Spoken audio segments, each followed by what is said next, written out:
Hello, team. Welcome.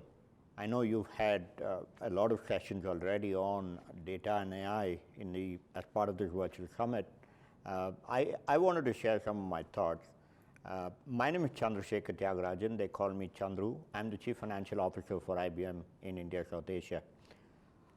Organizations using manual and disconnected processes are faced with many challenges. If I were to look at some of the challenges that I can think of, one, the disconnected financial and operational plans that organizations come up with, the analytical silos, as I call them, where there is a lot of data inaccuracy. There are multiple sources of data, and therefore there's not one source of truth.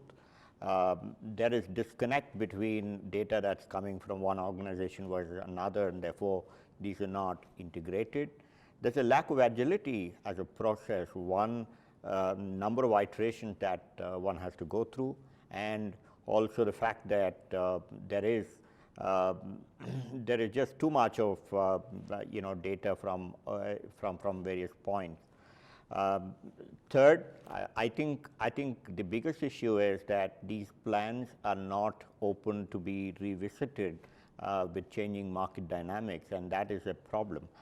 There's a lack of confidence in the data, therefore, and that in turn leads to a very lengthy and painful planning cycle in any organization.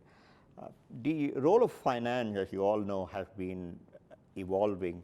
I've seen it evolve over the 30+ years that I've been in employment, and from what used to be a traditional bookkeeping to regulatory reporting has now become more of an enabling function. We are driving enterprise agility through enterprise integration. We're helping make better decisions for the future.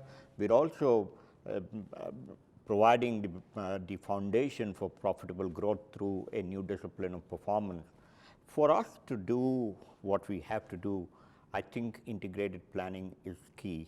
I have in my career had the opportunity to talk to a lot of CFOs, my peers, and almost all of them admit that there is a lot more work to do in this area in their respective enterprises.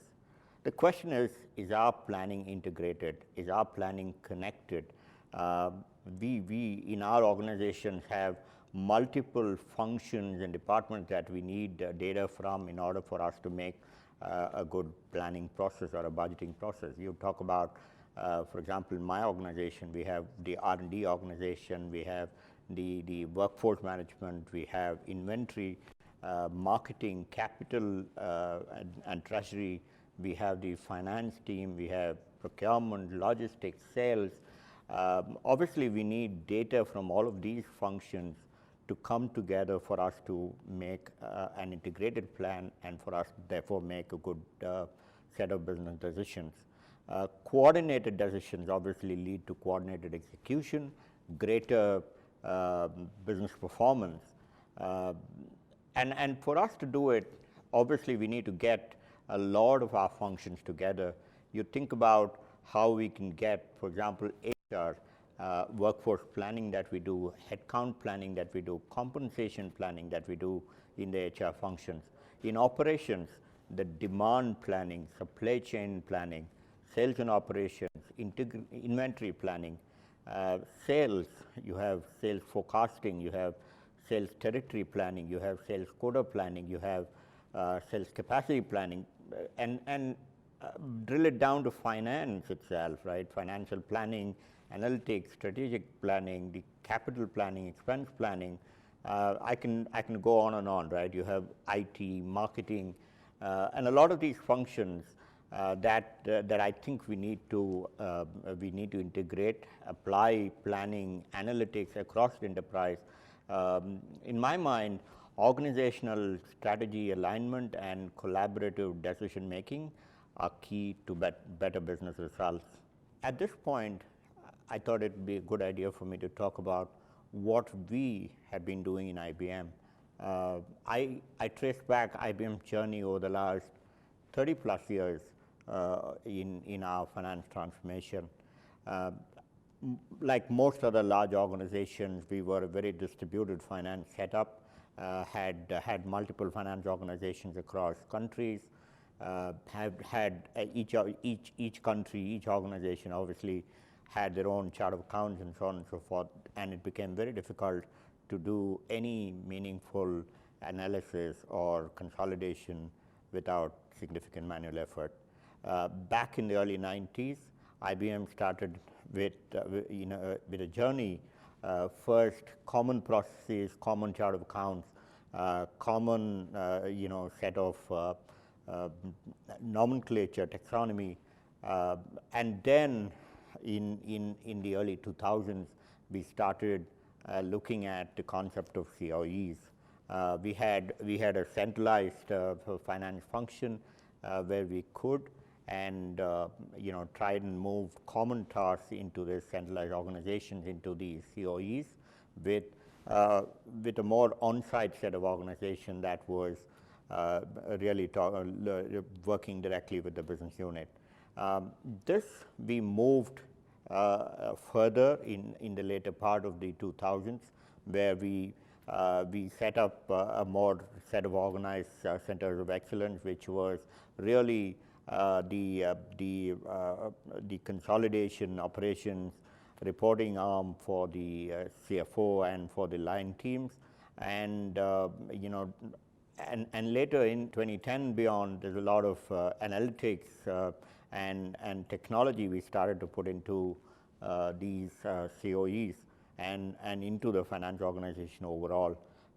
So centralizing, standardizing, operating at scale, there's something that we did. Of course, in the process, skill building and as part of our journey, transforming the organization with a lot of analytics, with predictive, with RPA, and a lot more technology. What we also did was we applied cognition, we applied agile into our processes. I can give you 2 to 3 examples of where we use AI and analytics in great measure within the organization. Revenue assessment. We perform our revenue forecasting process using analytics and AI, and I can proudly say that the level of accuracy that we have achieved today is significant. We use that data to do our spend management. So we apply analytics and AI on spend as well. So our worldwide spend management uses these technologies, and as a result, a lot of our resource planning, capacity planning, capital planning, in our cash management, we use these technologies. And I've seen the efficiency of the organization grow significantly, and over the last 10 years, we have saved a few $1 billion just going through the transformation that we've gone through in our finance and operations organizations, in the areas of finance, operation, tax, treasury, and a lot of our allied functions. The reason I took you all through some of IBM's journey and my own personal experiences from when I started working is to tell you, why I personally believe that IBM Planning and Analytics makes a lot of sense for not just for IBM, but for a lot of my peers that are here today. As an IBMer, I feel proud that we have something that will not only support IBM, which it already does, but also supports multiple organizations of very varied sizes. Why do I believe IBM Planning and Analytics is a great product or a great platform? It has powerful capabilities, and I spoke about a few things that we do in IBM. It has its own built-in reporting capabilities as well. The performance is fast. It provides real-time decision-making ability, and that provides agility to your organization. It's easy to use. It's a web-based experience, so that makes it very fungible as well. The option to use spreadsheets, and a lot of us continue to use spreadsheets. So it does provide the option to use spreadsheets. There is visual analysis, there is reporting capability, there is powerful modeling that it can support, and that means most business requirements are met in these platforms. It's got self-service analytics as well, so it's exploratory. We can have multiple layers within the organization, at people at all levels really using this platform. It has flexibility, and it can scale, it can adapt to organizational change. IBM itself has gone through several transformations over several decades, and more so recently with changing market dynamics. It's got flexible deployment options, and I think that is an important requirement as well. You might want to do your planning analytics in a very modular fashion, and it provides for it. It's secure, it is compliant, and it aligns very well to the overall planning process and corporate strategy. So superior scale for growing businesses, I think, is important, and this platform provides for it. Functionality, of operating or of using spreadsheets. It's got built-in data analytics and reporting capability. It's also a one-stop shop for all of your analytics needs. I have had the opportunity to look at some competitive solutions, and I've also heard from a lot of my peers. Some of the common issues that we see with the tools or the platforms that the peers use or competitors use. One, data scalability. Right? If you have multiple cells, right, so billions of cells, do you have a limitation on the number of cells? Do you have what they call cube explosion? And what they mean by cube explosion is, is there a capacity limitation that will limit the amount of analytics that you can do? Is there a data replication issue, right? And this comes as a result of a lot of third-party solutions trying to integrate multiple third-party solutions and multiple smaller cubes. Poor support for spreadsheets, and that is a problem. Like I said, we all continue to use spreadsheets, and we want our solution to be well integrated with Microsoft Excel or any spreadsheet that we'll be using.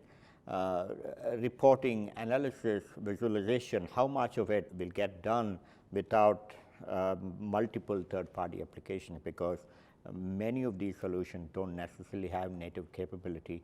There's also a problem where the automated data integration is not available without third-party vendor support, and that means you're throwing more people and more solutions at the problem. UI changes need administrative privileges, and that obviously then means that you will have to spend more. We'll have to spend more in terms of time and money to make any changes happen. There is therefore a lot of admin overhead as a result of these expanding cubes, expanding requirement changes, and the works. Solutions are ultimately becoming more and more complex than they would initially appear to you, and that means a lot of hidden cost as well, starting from licensing costs, implementation costs, changes, and all of these are integral part of what you will have to encounter when you go through some of these disconnected solutions. What does IBM bring to the table? What does IBM planning and analytics bring to the table? One, data scaling. Data scaling, in my view, is a very, very important part. Most of our organizations are growing, the businesses are growing pretty fast, and we need our planning and analytics solutions to take care of the growth. Sometimes you will obviously need large data cubes, you will have data size limitations you obviously don't want, you need them to be more efficient. So IBM's solutions provide for all of that. There is support for alternate hierarchies and attribute-based analysis, and there's also a drag and drop capability, and drilling down, one-click drill down. And I personally benefited from a lot of these capabilities that the IBM tools bring to the table. You can have one dashboard with multiple dimensions or a single dimension, single analysis.